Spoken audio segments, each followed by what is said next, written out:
Whoa, hello ladies and gentlemen. My name is Eddie Marcus, spokesman and advocate for basic human rights for all people. My motto is, thy will be done on earth as it is in heaven. And what that basically translates into is that we the people, all of us, each of us individually, have the greatest opportunity and experience the maximum on this earth, in these bodies, at this time, that is humanly possible to experience. Today I want to talk to you on the subject matter, bombs versus nature. There are wars going on all across the globe. Somewhere somebody's dying, bombs being dropped, guns, bullets flying. People are fighting for various reasons. Usually war is about taking something that does not belong to you, and your opponent is trying to keep you from taking it. We as people should be able to, in the 21st century, to be able to get rid of war. The way to end war is through justice, social justice. The United States is engaged in war in Libya, Afghanistan, and perhaps still Iraq. And we have soldiers all across the globe in various places.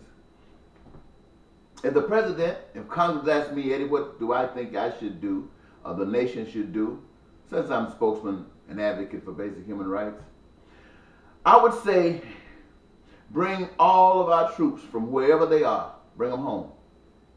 In those places that we have been in, use our persuasion to try to get them to exercise justice, economic justice, to eliminate the problems that they have in their social sphere. And to be taken as one that is serious, I would do that here in the United States. But there are places where people would just want to fight, like in the beginning when the United States had a civil war, war between the North, war between the South, well, fighting each other. If history is accurate, the South was ready, the North was ready, and they began to fight, and they fought until they decided to give up. So in any country where people want to fight for whatever reason, one side believes they got something to fight for, another side believes they got something to fight for, and they got adequate munitions, fight. Fight, just fight, until you draw a conclusion and decide to stop fighting. In places where dictators operate and people are being oppressed, and the oppressed have decided that they cannot take it anymore, and they try to stand up and fight back, and they are being bombed, and they're being fired upon.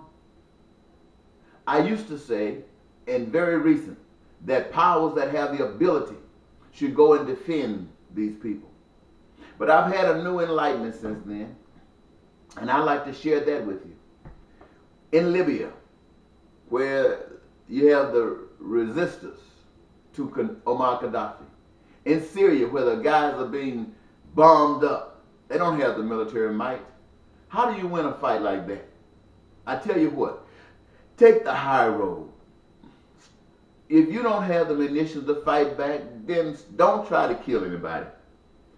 Our Bible, and I don't know how many of you believe in it, I'm not asking you to believe in it, but there's a scripture in there someplace that said that God sent a flood.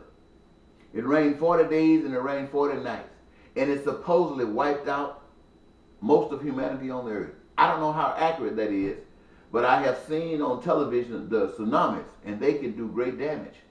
So if it had flooded and it covered as much as the earth where people live, it could have done great damage.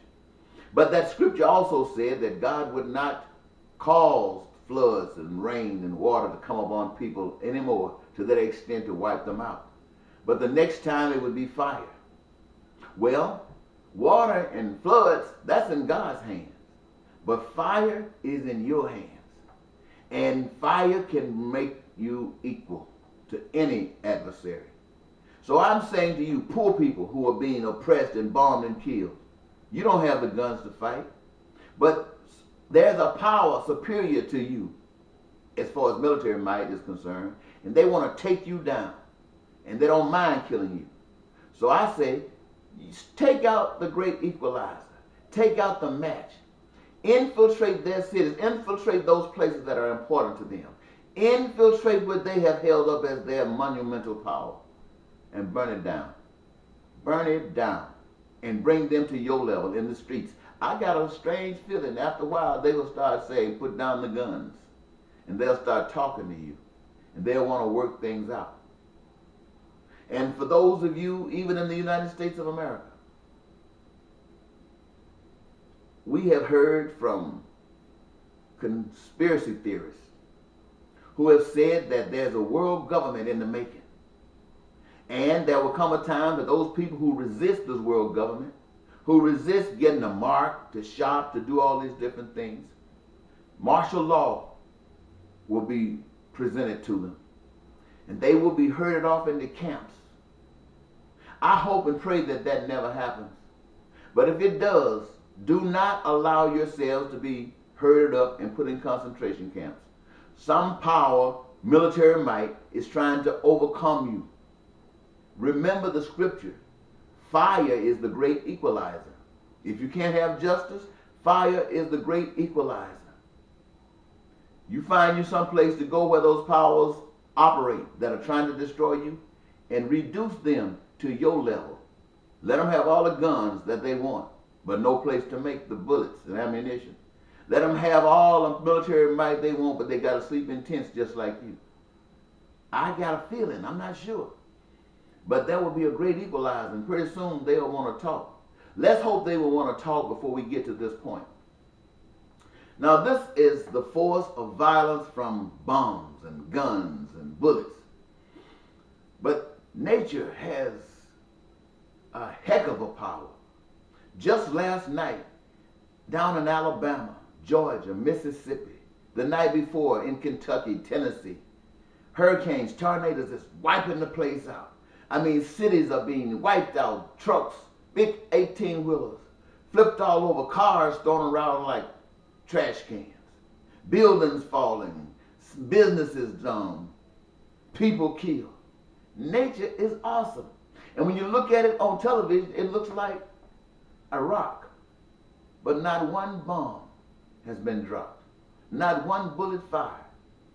This morning I heard that down in Alabama, the place was just wiped out. Not the whole state, but cities within that state. So many were killed. They don't know if there's still others.